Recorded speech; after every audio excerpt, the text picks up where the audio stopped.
Well, the Indie Club is welcoming you and wants to invite you to Navratri. I think I said that right. I hope so. Our guests are going to tell me if I said it wrong. Here to tell us more about the Indian Club and the events coming up, we'll welcome Krishna Murthy and Jagruti Gandhi. Thank you for joining us. Namaste. Namaste to you. Thank you for joining us. So you have a big festival coming up. Tell us a little bit about what that is and the performance that's coming up as well. Yeah, it's called the Navratri, like you said. And Navratri literally translates to 9 nights. And we'll talk about it, why it's called 9 nights. But basically, this event has to do with feminine energy and what caused the universe to take place and things like that. So as far as the energy portion, I can talk about it, but not about the actual dances, which she's going to be showing. Yeah. Right. And so tell us a little about the origins of the festival. 9 nights, it's called, and what was the origination of that? Well, before we talk about it, we really need to go back to the manifestation of the universe. Okay. We may need more than 10 minutes. Nothing existed. Exactly. How can you tell in 10 minutes? So nothing existed then. But we believe that there was a divine consciousness. And really it's formless and it's really energy. So, of course, down the road, the Hindus, they gave that energy a form and a name. And we call him Shiva. And then when the universe was ready to be manifested, then came the dynamic consciousness. And she's responsible for the birth of the entire universe. And because it's birth and connected to females, we call it feminine energy. Okay. Again, we gave her a name, she's Shakti, and we gave her a form, and we call her the divine goddess. She's responsible not only for the birth of the universe, but for also taking care of it, the sustenance and the destruction too. Oh my goodness, okay. That's the Devi, the goddess. And so now we celebrate these 9 days, and that is as kind of the origin story?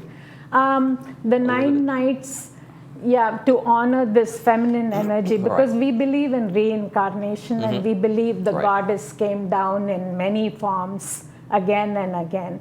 And there's 3 forms of her that we mainly pray to during this time, 3 nights each.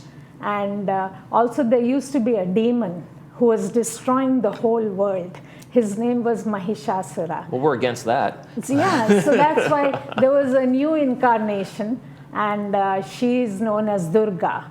And she killed, it took her 9 days to get rid of this guy and to, make the world safe again against all these deadly sins. And that's the reason that we pray to this form of energy. And not only to this form, but also to the women who are, very responsible for the creation, the sustenance, the growth, the love, the spirituality. And it is with these nice emotions that we start our prayers. Okay.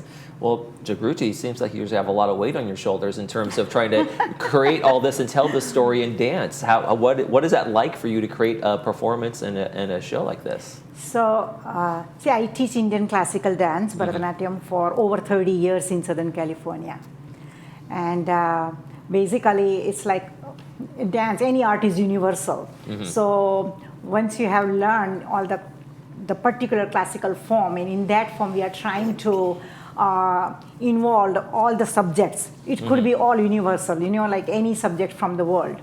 And this particular one as Navratri and as feminine energy, Shakti, that's what we are representing. So, of course, we are presenting the episode of what Krishna Murthy mentioned about goddess Durga defeating demon Mahishasura.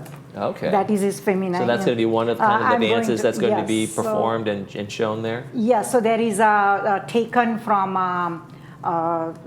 Indian Adi Shankaracharya saint who wrote a poem on it. And I have choreographed the dance on it. So the girls, my students, disciples are going to perform that. And also, same time, another way to show the feminine energy is Mirabai. She was the queen in 16th century in India. So that queen, she was also a devotee and also great philosopher. And she wrote many, many songs based on, she was devotee particularly of Lord Krishna, and also high philosophical songs. Okay. So on her songs also I choreographed dance. And then my students are going to perform on that day. Oh, so really some kind of almost ancient or very historic songs that are going to be recreated as well. That sounds Correct, great. yeah. Well, I want to make sure everybody knows when and where. So it's going to be Sunday, October 6th at 4:30 over at Clubhouse 5. And you definitely need the RSVP. The information's on the screen there. Members are $20, non-members are $25. Now, this is just one night of the 9. What else happens on the other 9 nights? Are there different kind of Yes. celebrations on different kind of nights? Yes. Yes, the first 3 days are to this goddess who we call Parvati, and the next 3 days are to the goddess of wealth, which is Lakshmi, and the last 3 days Saraswati. is We to do the Saraswati, the goddess of knowledge. Education. Yeah. You know, and another interesting thing that as I was reading, I found out, going back to molecular biology, you know, there's DNA in the nucleus, which we get both from mother and father. And but then there's also certain things called mitochondria, which are outside of the nucleus in the cell, and they are known as the powerhouses of energy. And guess what? They have their own DNA, and the DNA is almost entirely obtained from the mother. There's hardly anything from the father. So, and it is this DNA that is producing energy. For 90% of the energy is through mitochondria, and so they are calling it maternal energy.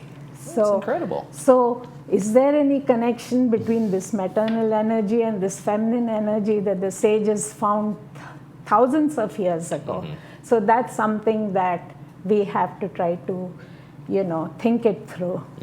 Yeah, amazing. How important is it for the cultural and spiritual significance to keep these traditions going in the community and these dance performances and getting people to know about these traditions that have been, you know, done for hundreds and hundreds of years? Yeah, it's through events like this and going on to TV and other ways that we are trying to attract people and trying to introduce them to the Indian culture. And I think more and more, like she was just telling me, Jagrati, that there seems to be more interest now than ever before. It's all, yeah. So what happens, you know, every, like this event I said, we are also going to perform in the same form. It is all the songs are based on goddess.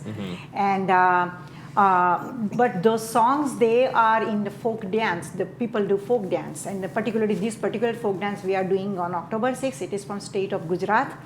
And if you, I think so, anybody who sees that folk dance one time and try one time, it get addicted.